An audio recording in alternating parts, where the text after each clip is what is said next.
Olá, sejam bem-vindos a mais uma destas conversas sobre a cidade. Porquê? Porque Lisboa continua. Ora bem, o nosso convidado de hoje, um homem ligado à história, um homem ligado aos livros. Iremos agora descobrir de que forma um homem ligado à cidade, o editor Marcelo Teixeira.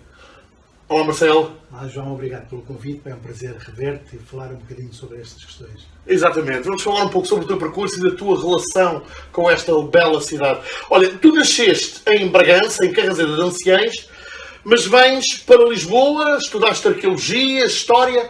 É nessa altura que vens para Lisboa? É quando vens estudar? Não, eu venho para Lisboa naquelas grandes vagas migratórias dos anos 60, em que a vida no campo não era fácil, sobretudo num campo muito afastado de Lisboa, portanto, campo muito interior. E os meus pais, como muitas pessoas, muitas famílias da aldeia, procuraram sítios, a cidade é sempre o destino, não é? Sítios de pontos de fuga, sítios onde, no fundo, procurassem melhores condições de vida para alimentar 4 filhos, no caso da minha família. E, portanto, nos anos 60, em 1965, os meus pais vêm para... É uma altura de grandes vagas migratórias para Lisboa, para o Porto, para a França também nessa altura. E vocês rumaram a Lisboa? E nós viemos para Lisboa. Quais é que são as tuas memórias da cidade? Terias cerca de, em termos de idade? E tinha um ano. Não, mas um pouco mais então, ao ponto de teres memórias. As memórias mais antigas serão tinha aí uns à volta de 4, 5 anos.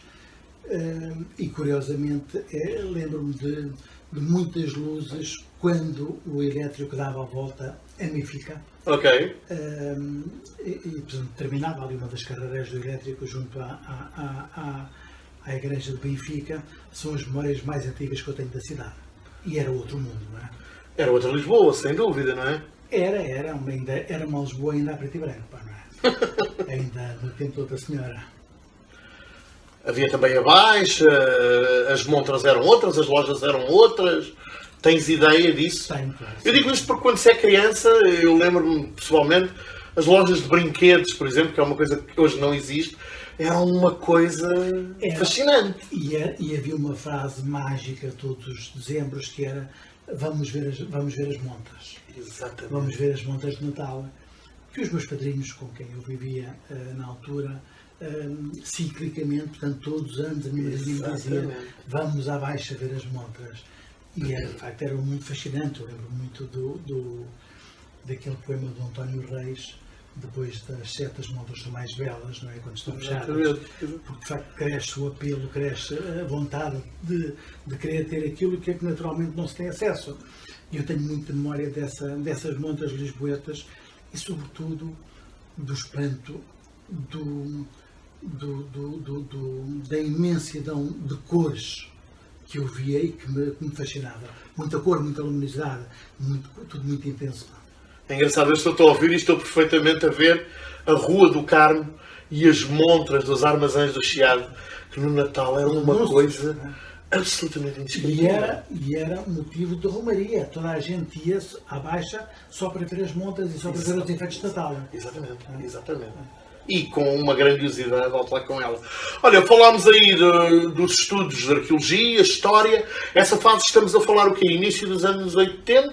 Sim. Mais coisa, menos coisa? Finais dos anos 80. Finais dos anos 80. Segunda metade? Segunda metade. Eu atrasei-me um pouco nos estudos, porque fiz o 11º ano 2 vezes. Ou seja, fiz primeiro... Fizeste onde? O fiz num liceu que já não existe, aqui mais abaixo, que era a Escola Secundária dos Eixos. Sei perfeitamente, junto à Igreja dos Anjos. Exatamente. Exatamente. Fiz o 10º e 11º, primeiro por ciências. Uma escola muito pequenina. Era uma coisa. Nem recreio tinha. Tinha um pequeno pavilhão. Minúsculo. E, Portanto, que o recreio era passado da rua. e depois decidi que não era aquilo que queria e fiz outra vez o 10º e 11º no Filipa. A Filipa de Lencastre. Filipa de Lencastre. E o 12º também. Depois entrei para a faculdade. Aonde? Letras. Entrei para a Arqueologia. Portanto, tinha médias muitíssimo boas. Portanto, cidade universitária. Universitária. Exatamente. Entrei para o curso que quis, mas coincidiu com um ano em que, também por devaneio e por vontade de conhecer o mundo, saí de Portugal e vivi um ano na Bielorrússia para estudar arqueologia também. Uma bolsa que me candidatei na altura, de 5 anos, estive lá um ano para ver como era e regressei aqui e então frequentei naturalmente a arqueologia, mas no último ano entendi que não era aquilo que queria, então recomecei e parti para o primeiro ano de História e assim levei até ao final. Aí já era outra Lisboa. Já se notava claramente a mudança, não é? Sim, sem dúvida nenhuma, sem dúvida nenhuma. Que memórias é que tens desses finais dos anos 80? Porque desses eu lembro, por isso aí já consigo ver de outra forma. Nós já somos homens, portanto, Exatamente. com 20 e poucos Exatamente. anos, já eu saía à noite, frequentava sítios que, a noite de Lisboeta, que era extraordinária, como nós sabemos, em que a A coisa década de 80 é muito importante para a noite de Lisboa. é muito intensa. Sem dúvida. E é também uma fase em que muda muito, as características da noite de Lisboeta mudam muito. Certíssimo. Numa primeira fase, o sítio mais longínquo que havia, tudo se concentrava no bairro Alto, não é? E o mais distante de todos seria talvez o incógnito. Muito pouco tempo depois, esta Lisboa noturna sai do bairro Alto e expande-se pelas docas, pela 24 de Julho, etc. Não é? Tudo isso é anos 80, exatamente. Mas é tudo numa segunda fase já. E já apanha até uma parte dos anos 90. Achas que é o início de uma Lisboa cosmopolita? Sim, essa parece uma boa definição, porque nessa altura começam a ver-se nas noites lisboetas pessoas vindas de toda a Europa, muitos espanhóis, para passar aqui a noite, que vinham de propósito a Lisboa. Eu conheci pessoas que vinham de propósito a Lisboa para passar o fim de semana. Ok. Como nos anos 80, portugueses, e eu cheguei a fazer isso, a Vigo ou a Badajoz passar o fim de semana. A célebre movida. Essa era a célebre movida. A célebre movida. Sendo que ir a Vigo era uma odisseia, porque a autoestrada terminava já aqui em Aveiras, não era? E portanto era uma odisseia. Pá. Mas quando tens 20 anos vais a toda a parte e não te cansas. Claro, nem o mundo tem limites. Diz-me uma coisa, é nessa fase em que vais para letras que percebes que a tua vida vai ficar ligada aos livros, a tua vida profissional? Não, de todo. Quando é que surge essa consciência, então? Surge isto, como em tudo, eu penso que isto é um bocadinho inevitável a todos nós. Há fatores que nós não dominamos e que a contabilidade e a casualidade estão muito presentes. A minha vinda para a edição acontece por casualidade. Eu era diretor de uma grande empresa e um dia, enfim, por razões que agora não interessam, apresentei a minha demissão. Apresentei a minha demissão e enfim, um acordo com a empresa, eu estou desempregado. Isto no início dos anos 2000. E um dia cruzo-me com um amigo que tinha criado uma empresa e que me diz, então pá, o que é que andas a fazer? Olha, estou desempregado. A sério? Pá, olha, eu criei uma editora e como sei que tu gostas de livros e que és um leitor, enfim, um grande leitor, e que lês muito, eu não sei quantos, talvez pudesses nos dar uma ajuda, que a empresa está a crescer muito rapidamente e portanto, se calhar, podias ser-nos útil. E foi assim que eu entrei para a oficina do livro. Este amigo, António Bade Faria, que tinha criado há 2, 3 anos a oficina, que como tu te Eu digo sempre a editora que tinha a melhor assinatura que eu já vi para uma editora. Recordas qual era? Perfeitamente, assim. É bom trabalhar nas obras. É bom trabalhar nas E sabes obras. quem é que fez? Magnífico. Quem é que fez isso? Quem Na foi? autoria? Isabel São Muito bem. Uma frase para gente. Trabalhava, No Ogilvy? trabalhava, portanto, ligada à área publicitária. Exatamente. E, de facto, Conhecido é como uma frase que eu confesso que no início não era uma frase com a qual eu simpatizasse. Eu adoro essa particularmente, assinatura. mas é na MUS, não é? E de facto nós trabalhávamos nas obras. Exatamente. E portanto a oficina é uma empresa que é criada e muito rapidamente explode. Tem níveis de vendas completamente inusitados para o mercado nacional. Posso dizer que, pelo menos que eu me recordo, por 2 vezes vieram investigadores britânicos para estudar o caso da Oficina do Livro. Porque a Oficina do Livro, como qualquer editora, demora muitos anos, 8, 10, 12 anos a atingir a maioridade. E a Oficina do Livro conseguiu isso em um espaço de tempo muitíssimo curto, pequeno, muitíssimo curto, com níveis de faturação completamente desmesurados para aquilo que é o percurso habitual de uma editora. Para teres ideia, eu quando entrei para a Oficina do Livro, no início dos anos 2000, havia 7 funcionários, e quando, 8 anos depois, o Grupo Leia comprou a oficina, eram mais de 60. 10 vezes mais, assim. Portanto, é um nível de crescimento muito grande. Exatamente. Mas, portanto, a minha entrada foi um bocadinho por acaso. Foi assim, porque Como tantas vezes acontece na estava vida. na rua, encontrei, cruzei-me com um amigo, o que é que andas a fazer? Pá, talvez possas... Como tantas vezes acontece na vida. Entretanto, estamos em 2023 e creio que assinala 10 anos a tua atual editora, Parsifal. Sim. Também aqui um bocadinho Parsifal. Antes de mais, gostava que nos explicasse uma coisa. O Parsifal, para quem não esteja a ver, é o cavaleiro imaculado das histórias do Rei Artur. Porquê Parsifal? Bom, há duas. Eu tenho 2 versões, queres A ou queres a B? Queremos as duas. Não, mentira, queremos a mais aliciante. Portanto, a mentirosa. Sempre. Só assim é que a vida tem O graça. Parsifal como tu disseste, é uma figura mítica, não é? Da medievalidade mundial. Mítica e diligente. E dirigente. E eu gosto muito do Wagner, que tem, como sabes, uma ópera também Parsifal. O Wagner é uma das figuras mais controversas da cultura do século XIX, mas é inequivocamente uma das grandes figuras. Também graças a quem se associou ao seu nome no século XX. Não acho que o Hitler Seria outra conversa, exato. utilizou muito a figura do Wagner para os seus interesses, mas o Wagner... A controvérsia já era anterior. Sim. O Wagner, enfim, e tem telhados de vidro, a questão do antissemitismo e tudo isso, mas enquanto criador, e eu quero aqui separar as coisas, uma coisa é tu seres um canalha, outra coisa é tu seres muito bom. Isso é uma discussão infindável. É o homem é a obra. Sim. Mas o Wagner Isso é uma discussão infindável. mas do meu ponto de vista, inquestionavelmente uma das grandes figuras... Dava toda uma entrevista. Sem dúvida.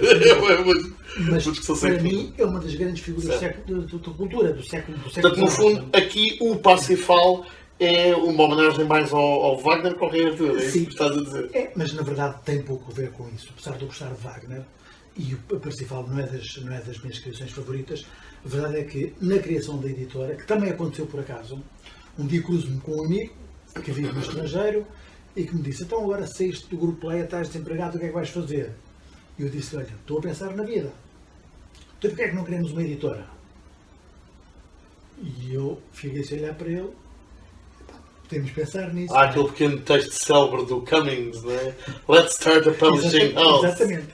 Exatamente. E este meu amigo tem uma empresa, ele é engenheiro, tem uma empresa de prestação de serviços, portanto, na área da engenharia, de consultoria, e tem uma empresa chamada Parsifal. Então andámos à procura de números para uma editora e nós chegámos a acordo e a certa altura lhe eu: mas Parsifal é um nome tão bonito, porque é que não chamamos também Parsifal? Ele disse: como tu quiseres. Esta é a verdade. Pronto. E agora já sabemos ambas.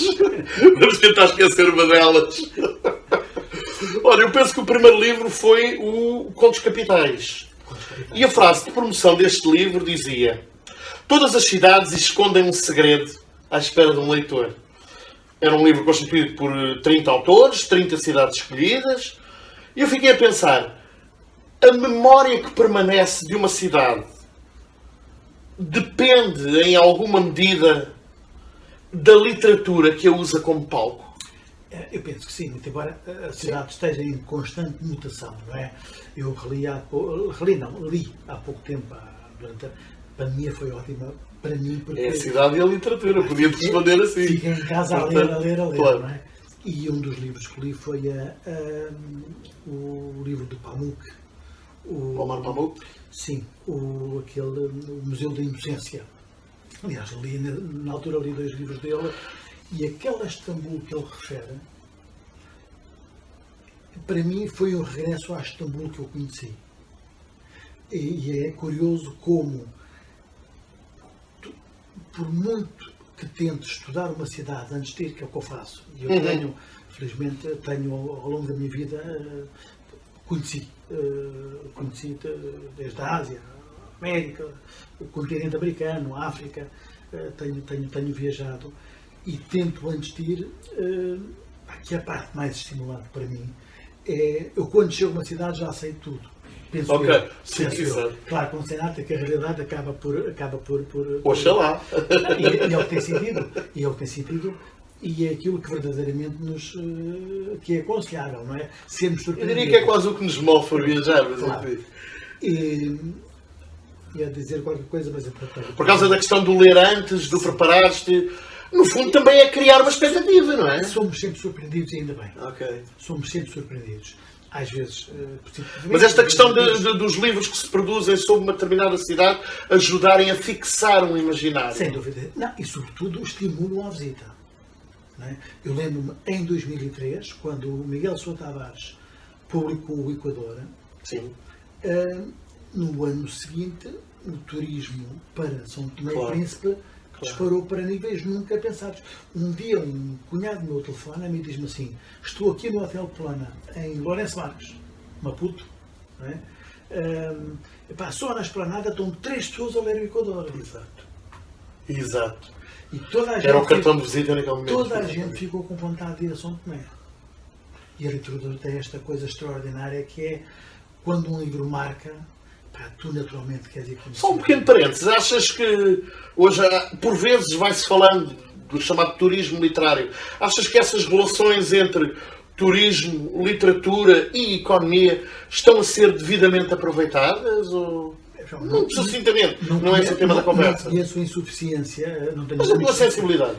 Uma coisa é certa, eu já fui a muitos lugares motivado pela leitura de um livro. Exatamente. Vou contar-te uma história muito curiosa. Uma vez estava eu em Punta Arenas, no Chile. Aliás, um dia eu leio um livro do Luís Sepúlveda, O Mundo do Fim do Mundo, e quando fechei o livro pensei, tenho que ir à Patagónia. E, passado 1 ou 2 anos, encontrei um amigo e disse: gostava de ir à Patagónia, mas gostava de fazer a viagem com outra pessoa de mochila às costas. Eu vou contigo. E eu disse: estás a brincar? Eu vou contigo. E então organizámos, isto no tempo em que ainda não havia internet. Ok. Eu organizei durante 6 ou 7 meses uma viagem com milhões de telefonemas, porque a Patagónia, não há nada na Patagónia. De Ushuaia, que é a terra mais austral da Terra do Fogo, na parte argentina, para Punta Arenas, já no Chile, tu tinhas, agora não sei, mas na altura havia um barco que fazia a viagem, que era ao meio-dia da quarta-feira, que saía de uma terra chamada Porvenir, do lado sul do Estreito de Magalhães, para Punta Arenas, no lado norte. Era uma vez por semana. Pois. Portanto, esse ao meio-dia da quarta-feira é muito importante. O que fazia com que nós tivéssemos de sair no único autocarro que saía do Ushuaia às 3h30 da manhã, para atravessar aquilo tudo. Aquilo tudo são centenas de quilómetros em terra batida para atravessar. Ou seja, é uma logística muito rigorosa e exigente. Aquilo é tudo feito. Ainda melhor, basta falhares uma coisa, falhas. E durante 3 semanas atravessámos de mochila às costas a Patagónia. E eu estou em Punta Arenas e lembrei-me de ir visitar um cemitério, porque tinha lido num livro do Francisco Coloana, escritor chileno, já não sei em que livro, que naquele cemitério de Punta Arenas estava enterrado uma figura que eu já não sei qual é. E eu, como não tinha nada para fazer, decidi ir ao cemitério. E andei lá pelo cemitério a deambular. Eu gosto de cemitérios, confesso. E a certa altura um guarda vem ter comigo e diz-me assim: ouça, o senhor está à procura de algum corpo especificamente, porque vejo por aqui. Exato.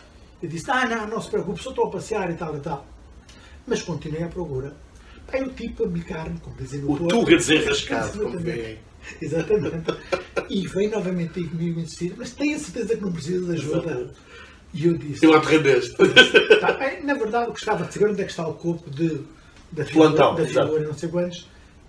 E ele diz-me assim: é curioso, essa pessoa não está enterrada aqui neste cemitério, mas vem gente de toda a parte do mundo à procura dela. É genial, é genial.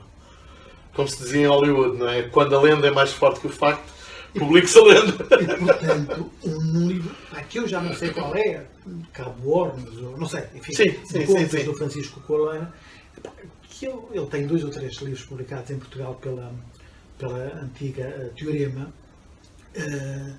e que não é um escritor que eu confesso que mexi particularmente. Mas aquele pormenor ficou. Numa fase da minha vida li os E aquele pormenor ficou. E aquilo ficou-me. Ainda por cima eu tenho uma memória péssima, mas ficou-me. E estava lá e fui à procura e percebi que, como eu, muitos leitores de todo o mundo vão à procura. Eu acho que é isto também que está a vida aí, dá sentido à literatura. É bem demonstrativo daquilo que falávamos, do poder de um livro em relação a um local. Olha, olhando para o teu catálogo, nós encontramos diversos livros, naturalmente. Por exemplo, os livros do Sérgio Luís de Carvalho, Lisboa Árabe, Lisboa Judaica, Lisboa Nazi. Mas depois encontramos também, por exemplo, a Filomena Marona Beja, Lisboa Indo e Vindo. Depois encontramos até o Chalé das Cotovias do Carlos Ademar, ou 25 de Abril, Roteiro da Revolução.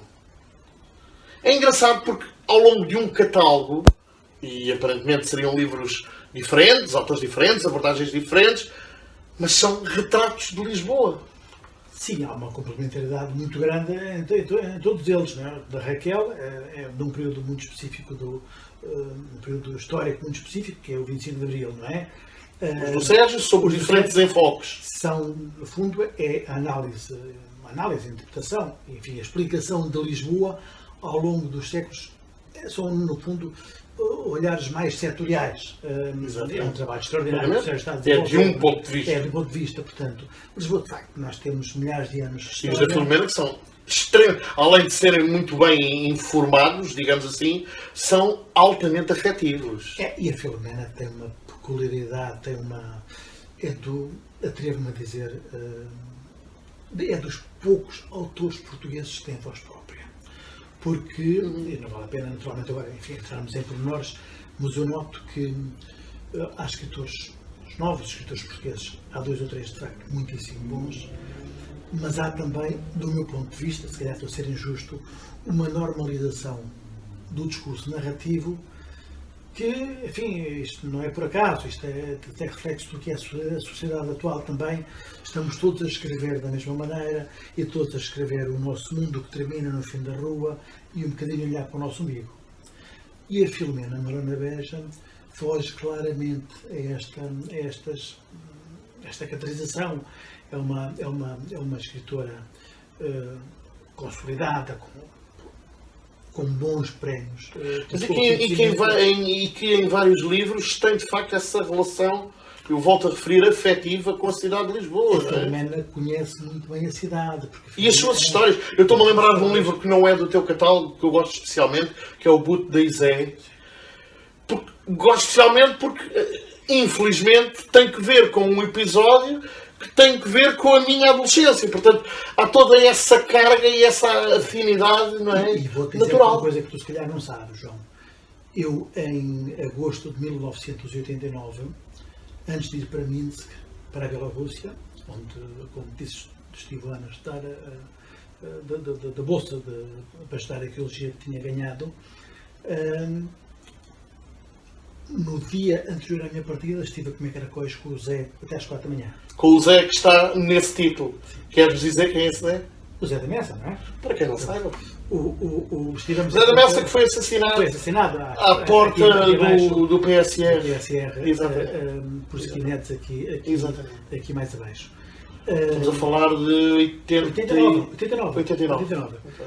E um dia eu estou num teatro em Minsk e recebo uma carta, que na altura não se escrevia cartas, não é? Exatamente. Aqui de um amigo, isto terá sido em dezembro de 89, sim, em que ele me diz na carta: Marcelo, mataram o Zé.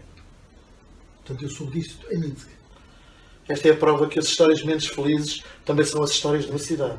Portanto, eu estava em Minsk quando tive esta notícia. E curiosamente o Zé tinha estado com ele e com a companheira dele. Foi a última noite anterior à minha partida, tivemos a comer caracóis para às 4 e lá está, e todos do Castelo. E todos estes episódios acabam por traçar a memória viva de uma cidade. Da tua experiência como editor, já te apresentaram algum livro, certamente que sim, que te ajudou a descobrir alguma faceta sobre Lisboa que não conhecesse? Não, os livros do Sérgio Luís de Carvalho têm essa característica. Okay. Os 3 títulos que ele publicou, portanto, Lisboa Judaica, Lisboa Nazi e Lisboa Árabe. O Lisboa Nazi foi aquele que menos me deu a conhecer Lisboa. Por uma razão muito simples, porque, enfim, basta olhar aqui para esta estante, tenho aqui dezenas e dezenas de livros sobre a Segunda Guerra Mundial, a presença nazi, os espiões aliados e nazis em Lisboa têm sido alvo de muitos estudos e, portanto, foi aquele que menos me surpreendeu, conquanto tenha aprendido muitíssimo com o livro do Sérgio, não é? Os outros dois, o Lisboa Judaica e o Lisboa Árabe, confesso que aprendi mais com esses dois. E também porque são áreas menos estudadas, não é? Já te aconteceu certamente leres alguma coisa que depois, quando passas nesse sítio, já passas com novos olhos depois do que lês. Sim, claro, sim, isso é muito interessante. Sem dúvida. Um local que nós já conhecemos, lemos qualquer coisa e passamos a olhar para aquele local com outros olhos. Nunca. Isso é muito giro. Eu vou dar-te um pequeno exemplo. Um dos trabalhos de investigação que eu tenho em curso tem a ver com um mexicano que morreu em Portugal em 1855. Ele morreu, enfim, o barco estava a chegar a Lisboa quando ele morreu e ele, por circunstâncias da vida, é enterrado durante alguns anos, durante poucas décadas, no cemitério do Alto São João. Isso fez com que eu, há uns anos, fosse para o hospital, para o cemitério do Alto São João, à procura de vestígios do corpo. E isso levou-me a uma descoberta de uma série de coisas que para mim eram impensáveis e completamente desconhecidas e que são fascinantes e que eu sempre passo e vou para aquelas bandas com muita frequência a passear a cadela, eu olho para a entrada do cemitério do Alto São João e lembro-me sempre que aquele cemitério, antes de ser o cemitério do Alto São João, enfim, por cuja porta nós passamos sem reparar a maior parte das vezes, foi construído para dar provimento, para dar seguimento às muitas mortes que uma epidemia de cólera atingiu a cidade, não é? Era inicialmente chamado o Cemitério Oriental de Lisboa, que pertencia à Câmara Municipal dos Olivais, que teve uma existência efêmera durante meia dúzia de décadas, que tinha uma área infinita, desde aqui da Praça do Chile para lá, Campo Grande, Charneca, Lumiar, Loures, Camarate, Alhandra, Bearte, Moscavide, até a Vila Franca de Xira, era tudo Câmara Municipal dos Olivais, que depois desapareceu em 1882, portanto o território foi, a maior parte, integrado em Lisboa ou no Museu de Loures, mas a verdade é que um episódio tão insignificante como ires ali à procura de um corpo de uma pessoa, de repente descobres a história do século XIX, coisas que tu completamente, pelo menos eu desconhecia em completo. Não é? Como tu já disseste, e é bem verdade, os cemitérios são livros imensos, atenção. Há muita coisa que se aprende a estudar cemitério. Eu ainda não fiz isso, mas tenho enfim, um número infinito de amigos que vão a Paris ver o corpo do Jim Morrison. Ou... Eu lembro-me em 1995 publiquei um trabalho numa revista semanal por causa da iconografia e da estatuária dos cemitérios, e na altura fui falar com o Francisco Moita Flores, que é de facto um dos grandes, se não o maior estudioso português dos cemitérios e toda a sua simbologia, toda a sua semiótica da estatuária, etc. E lembro-me dele me mostrar umas fotografias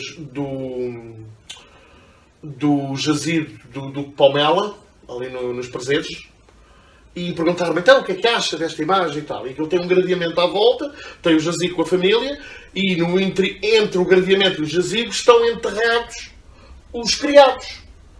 E eu disse, é curioso esta noção de família alargada, como os criados permanecem, e nunca mais me esquece que ele olha para mim e diz, pois é, nem depois de mortos deixam de ser criados. Ou seja, há várias maneiras de olhar para as coisas. O copo meio cheio, o copo meio vazio é muita coisa. Mas nunca mais me esqueci da frase, é genial, porque é de facto olhar para um jazigo e fazer uma interpretação antropológica, política, fazer uma leitura ampla daquilo que é genial. A hierarquia social permanece depois da morte. Exatamente. Portanto, de facto, os cemitérios são um manancial de informação. Deixa-me só dizer que ainda a propósito dos cemitérios, quando cheguei a Buenos Aires, a primeira coisa que fiz, eu sou um fanático do Carlos Gardel. Fanático. Tenho todos os discos, são milhares, todos os tangos do Carlos Gardel, e bibliografia vasta sobre o tango, sobre o lufardo, etc. A primeira coisa que eu fiz quando cheguei a Buenos Aires foi ir ao cemitério de La Chacarita e cumprir aquele ritual que fazem todos os fanáticos de Gardel, que é acender um cigarro. Eu na altura ainda fumava, acender um cigarro e deixar um cigarro nos dedos da estátua do Carlos Gardel no cemitério. Muito bem. E comigo, outras pessoas, vindas do Japão, vindas do México, estavam a fazer isso também. Tens uma outra dedicação especial, como sabe toda a gente que te conhece. Tu, durante anos, tiveste uma coluna na Magazine Artes e essa coluna chamava-se Debaixo do Vulcão. Este é um livro absolutamente central na tua vida. Quem te conhece sabe. Tu conheces o livro de ponta a ponta, as personagens, as implicações, as histórias, colecionas objetos relacionados, versões, edições, áudio, etc. Fala-nos um bocadinho, sucintamente, por favor, do porquê esta paixão assolapada por este livro. O Debaixo do Vulcão é um livro, para mim, fantástico, todos os livros.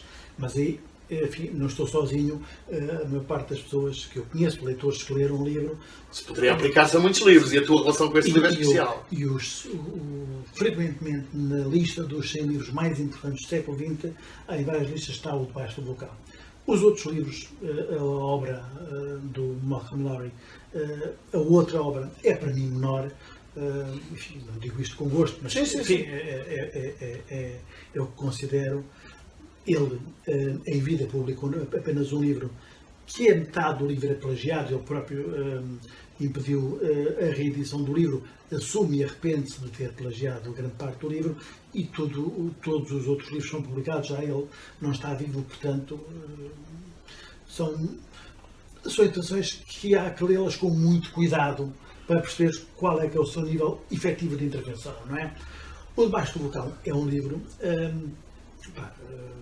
muitíssimo bom, mas sobretudo, e isto é indissociável de outra coisa, que é do espírito de camaradagem, de confraternização que consigo conciliar à sua volta. O que é que eu quero dizer com isto? Que um dia, era um livro que eu gostava muito, como gosto de mais 3 ou 4 livros, e que leio com muita, por exemplo, há pouco tempo li pela 4ª vez A Queda do Anjo do Camilo. E tenho a certeza, eu li aquilo como se fosse a primeira vez. O prazer, o deleite é tão intenso como o Espião que Veio do Frio, do João Carré, que já li 4 vezes. Eu, como tenho uma péssima memória, cada vez que pego nele e leio, fico maravilhado porque não me lembro do cliente. Mas o Debaixo do Vulcão é um livro, de facto, que eu li e reli, e ainda continuo a ler às vezes uma parte, um capítulo.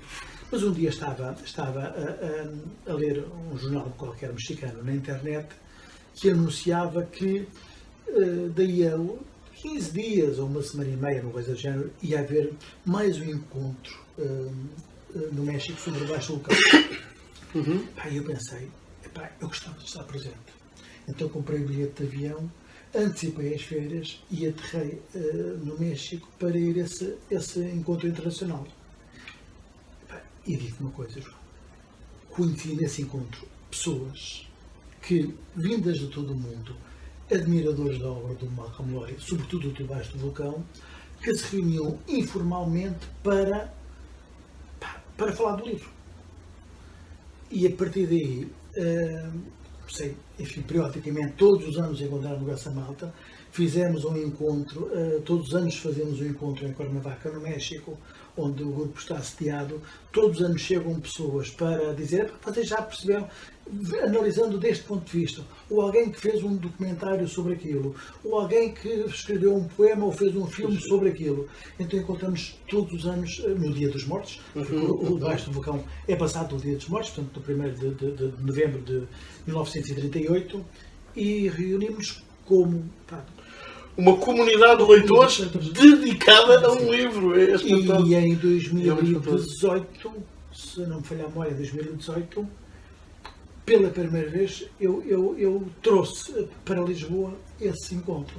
E, portanto, fizemos aqui em Lisboa, organizámos aqui em Lisboa o 16º. Deu-te certamente um grande prazer poder fazer isso. Trabalho, mas deu muito prazer. Como é evidente. E chegaram pessoas dos Estados Unidos, da Nova Zelândia, do México, não sei quantas, da Colômbia, do Brasil, de Espanha, de França.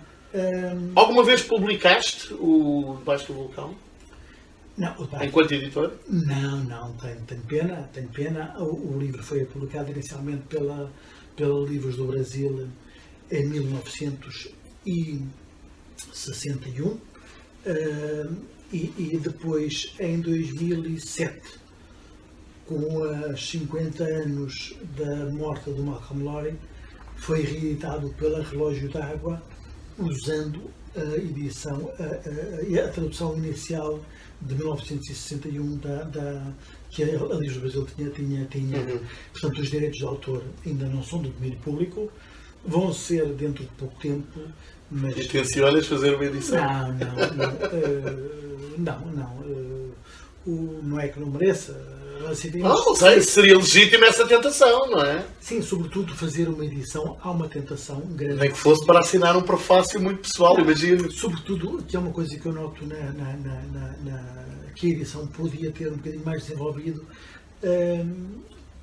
umas notas explicativas de algumas coisas que eu li com prazer, mas quando conheci a realidade mexicana e quando fui ao México e conheci alguns daqueles lugares, ou muitos daqueles lugares que o livro fala, lugares e características mesmo da ação, merecia, se calhar, alguns mereciam uma nota explicativa. Nunca publicaste, mas já publicaste este livrinho, A Caminho do Vulcão, em que nos contas o encontro entre o Malcolm Lowry e o Álvaro de Campos. Isto é uma coisa antiga. O editor, são poucos os editores que não sentem a tentação da escrita. Claro. Fazer o gosto ao dedo, como se diz em bom português. E isso foi também um bocadinho a propósito das comemorações de Malcolm Lowry. E saiu uma coisa engraçada, foi publicado aqui, foi publicado no México, este conto, é um conto ilustrado tem desenhos de uma grande amiga, pintora mexicana, e teve 2 edições no México, curiosamente. Exatamente. Mas pronto, digamos que é um desenho. É uma brincadeira, mas é uma... É uma forma de homenagear quer o Fernando. Ainda por cima está uma bonita edição. É possível encontrarmos este livro hoje em dia? Ele foi distribuído na altura, mas depois, quando eu saí da Leia, devem ter ficado para uns 500 ou 1000 exemplares em stock, que eu não sei... Procura, meus caros amigos. Quiçá. Olha, nós estamos aqui a ter esta conversa no centro de Lisboa. Tu moras no centro de Lisboa. E Lisboa é uma cidade em grandes transformações nos anos mais recentes. Como é que tu olhas para essas transformações? Cada vez mais rápidas e cada vez mais acentuadas, para não dizer radicais. olho com uma preocupação profunda e com pouca confiança no futuro. O que é que eu quero dizer com isto? Há uns 10 anos, 8 anos, eu ia passear a minha cadela à noite, no verão, 8, 9, 10, 11, meia-noite, e encontrava sempre um turista que me perguntava onde é que é o Hotel X, onde é que fica a rua, não sei quantos. E eu ficava extraordinariamente satisfeito com uma Lisboa cosmopolita, que tem cada vez mais estrangeiros, que é também sinal de reconhecimento da cidade internacional, não é? O problema é que gradualmente tu começas a perceber que, à parte essa chegada de turistas, que são desejáveis naturalmente, que são bem-vindos, porque eu gosto de chegar a Nova Iorque, ou a Madrid, ou a Badajoz e de me sentir bem-vindo,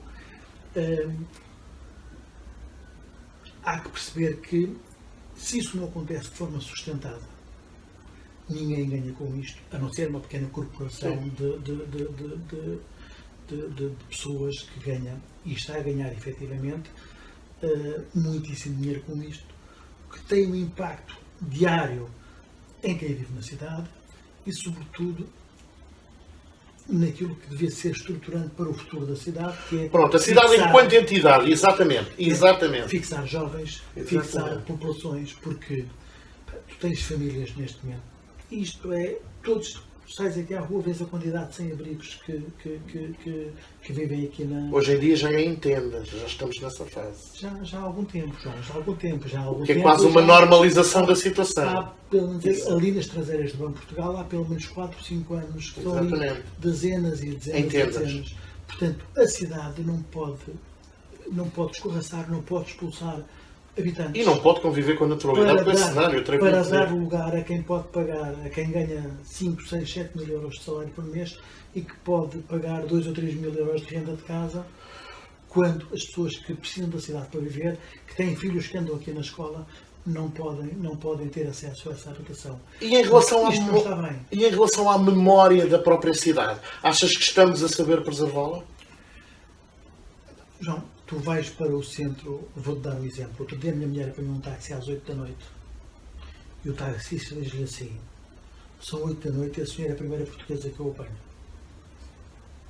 Tu vais para baixo, eu, enfim, vou poucas vezes abaixo neste momento, mas aquele eixo entre a Praça do Comércio e o Rossio, tu não vês um português. Tu não vês uma loja tradicional portuguesa. É a mesma loja, replicada 20, 30, 40, 50, 100 vezes, direcionada para o turista.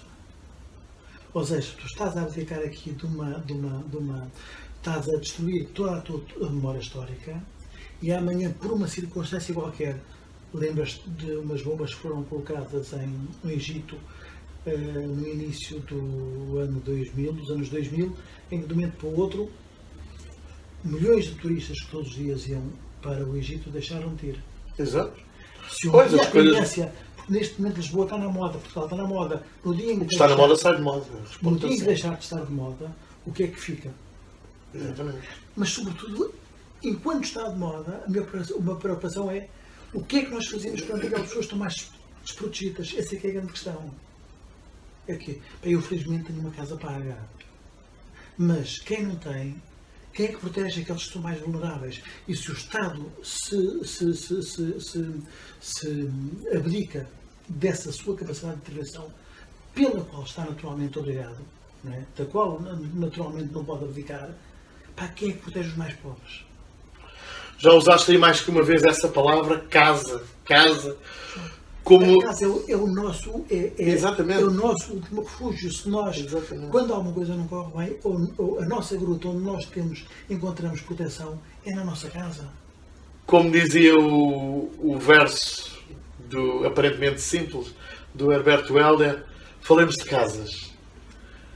E o problema da habitação. Do Rui. Exatamente. Tu uma vez contaste-me uma história que eu achei absolutamente deliciosa. Porque as histórias das casas são também as histórias de uma cidade. E tu um dia descobriste que a tua casa já acolheu um grande escritor.